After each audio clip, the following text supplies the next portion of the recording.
Let me bring in Dan Rose. He's a former Navy pilot and aviation attorney, joins me here. Dan, thank you for being with us. There are still so many questions here, right? We've got the black boxes from the jet, but not yet from the helicopter. What should we be prepared to maybe learn from at least those black boxes they have recovered? Yes.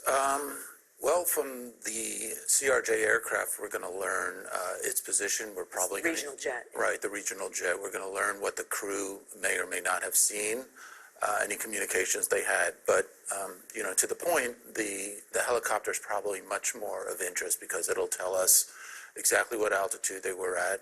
Unfortunately, we know they were at the same altitude, which is the tragedy. But leading up to it, we'll know its position exactly, where they're supposed to be on the route or somewhere else. And we'll have that critical information so that we can piece together what happened. If you were involved in this, what would you want it to know right now? Like, what would be your critical next questions?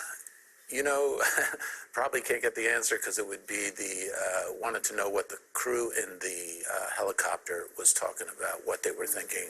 And unfortunately, we're not going to have that information. But we're going to be able to piece it together through... Would there be voice recordings from the cockpit? No, not from the Black Hawk. Not from the Black Hawk.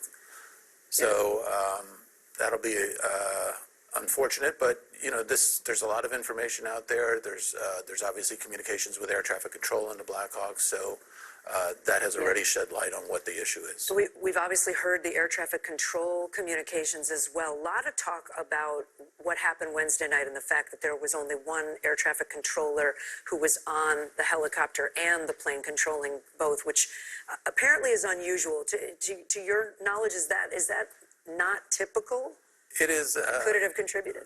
Well, certainly it could have contributed. I would say that the term "not normal" is appropriate, although we see it a lot of times in the air traffic control cases we see. Unfortunately, there's a history here of air traffic control being undermanned and short-staffed, and this is not an uncommon procedure to kind of try to deal with it at the discretion of the control tower.